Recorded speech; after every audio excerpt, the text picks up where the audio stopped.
Hi friends, welcome back to Nischala's kitchen. ఈరోజు నిశ్చలాస్ కిచెన్లో seasonal special ఉసిరికాయ rice. Seasonal fruits and vegetables అనేవి ప్రకృతి మనకు అందించే వరం. ఇప్పుడు అన్ని సీజన్స్‌లో అన్నీ దొరుకుతున్నాయిలెండి.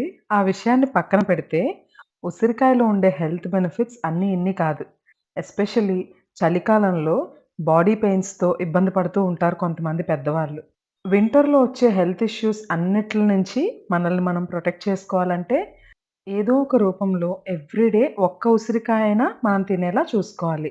మరి ఈ వింటర్ అండ్ సీజనల్ స్పెషల్ ఉసిరికాయ రైస్ ఎలా తయారు చేసుకోవాలో చూద్దామా? ముందుగా 250 గ్రామ్స్ రైస్‌ని అంటే ఒక కప్పు బియ్యాన్ని శుభ్రంగా వాష్ చేసుకొని, 1కి 2 నీళ్లు పోసి, కొంచెం ఉప్పేసి 3 విజిల్స్ వచ్చే వరకు బాయిల్ చేసుకోవాలి. ప్రెషర్ పోయిన తర్వాత రైస్‌ని వేరే గిన్నెలోకి తీసి చల్లార్చుకోవాలి. రైస్ అక్కడ కుక్ అవుతూ ఉండగా, పావు కిలో రైస్‌కి 5 ఉసిరికాయలను తీసుకొని, ఇలా గ్రేట్ చేసుకొని పక్కనుంచుకోవాలి. తర్వాత స్టవ్ మీద పాన్ పెట్టుకొని 2 టేబుల్ స్పూన్ల నువ్వులు, అర టేబుల్ స్పూన్ మిరియాలు వేసి నువ్వులు ఎర్రగా వచ్చేంత వరకు ఫ్రై చేసుకొని, అవి చల్లారాక కోర్స్‌గా పొడి చేసుకొని పక్కనుంచుకుందాం. మనం ఇవన్నీ చేసేలోపు రైస్ కుక్ అయిపోయింది. అన్నాన్ని వేరే బౌల్‌లోకి తీసి కొంచెం పసుపు, ఇంకొంచెం నూనె వేసి ఒక్కసారి కలిపి పక్కనుంచుకోవాలి. ఇలా చేయడం వల్ల అన్నం పొడి పొడిగా ఉండి టేస్టీగా ఉంటుంది.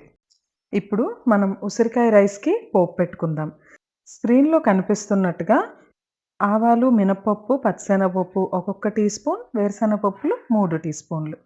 ఇవన్నీ కూడా రెడీగా ఉంచుకుని, స్టవ్ మీద పాన్ పెట్టి ఆయిల్ వేసి, ఆయిల్ కొంచెం వేడైన తర్వాత ఇవన్నీ ఒకేసారి వేసేయొచ్చు. ఈ పప్పులన్నీ క్రిస్పీగా ఫ్రై అయ్యేంత వరకు ఫ్రై చేసుకోవాలి. ఇక్కడ ఇంకొక విషయం చెప్పడం మర్చిపోయాను. ఇక్కడ నేను పోపుకి కోల్డ్ ప్రెస్డ్ నువ్వుల నూనె వాడుతున్నాను. ఈ రైస్‌కి నువ్వుల నూనె చానా బావుంటుంది. వీలుంటే ఖచ్చితంగా నువ్వుల నూనెతోనే చేయండి. ఈ పప్పులన్నీ కొంచెం దోరగా వేగాక, ఒక టీ స్పూన్ జీలకర్ర, చీలికలుగా చేసుకున్న పచ్చిమిరపకాయలు 2, కొన్ని ఉప్పు మిరపకాయలు వేసి ఫ్రై చేసుకోవాలి. తర్వాత ఇందులోకి ఒక పావు టీ స్పూన్ ఇంగువ, కొన్ని జీడిపప్పులు, ఇవైతే ఆప్షనల్ నచ్చితే వేసుకోండి. ఒక 2 రెమ్మల ఫ్రెష్ కరివేపాకు. ఇవన్నీ వేసి ఒక్కసారి కలుపుకొని, కరివేపాకు కొంచెం చిటపటలాడిన తర్వాత స్టవ్ ఆఫ్ చేసేయాలి. స్టవ్ ఆఫ్ చేసిన తర్వాత ముందుగా ప్రిపేర్ చేసి ఉంచుకున్న నువ్వులు, మిరియాలు పొడిని, ఆ తర్వాత గ్రేట్ చేసి ఉంచుకున్న ఉసిరికాయ ముక్కల్ని కూడా యాడ్ చేసుకోవాలి. ఖచ్చితంగా గుర్తుంచుకోవాల్సిన విషయం ఏంటి అంటే, స్టవ్ ఆఫ్ చేసిన తర్వాత మాత్రమే ఉసిరికాయలను వేయాలి. లేదంటే ఒగరు రావడంతో పాటు అందవలసిన సి విటమిన్ కూడా అందదు. సో, ఈ స్టెప్‌ని మాత్రం ఖచ్చితంగా గుర్తుంచుకోండి. స్టవ్ ఆఫ్ చేసిన తర్వాతే వేయాలి అనేది. అంతే, మన ఉసిరికాయ రైస్‌కి కావాల్సిన మిక్స్ రెడీ అయిపోయింది.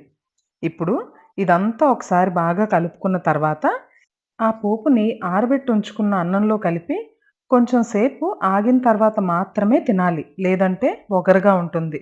నాకిక్కడ 5 కాయలు పావు కిలో రైస్‌కి కరెక్ట్‌గా సరిపోయాయి. మీకు పులుపు సరిపోలేదు అనుకుంటే ఇంకొక కాయ తురిమి కలుపుకోవచ్చు. ఈ పేస్ట్ లంచ్ బాక్స్‌కి పెట్టాలనుకుంటే ముందు రోజే ప్రాసెస్ అంతా చేసి పెట్టుకున్నట్లయితే చాలా ఈజీగా ఉంటుంది. పుల్ల పుల్లగా ఉండే ఈ రైస్‌ని పిల్లలు కూడా ఇష్టంగా తింటారు. మరి మీరు కూడా ట్రై చేస్తారా? ట్రై చేసి మీకెలా కుదిరిందో, మీ ఇంట్లో వాళ్ళందరికీ నచ్చిందో లేదో కామెంట్ సెక్షన్‌లో తెలియజేయండి. మీ ఫ్రెండ్స్ అండ్ ఫ్యామిలీ మెంబర్స్‌కి కూడా షేర్ చేయండి. అండ్ వీడియోని లైక్ చేయడం మర్చిపోవద్దు. నిశ్చలాస్ కిచెన్‌ని సబ్స్క్రైబ్ చేయకుండా ఎవరన్నా చూస్తున్నట్లయితే ఖచ్చితంగా సబ్స్క్రైబ్ చేయండి. Thanks for watching Nischala's kitchen. By everyone.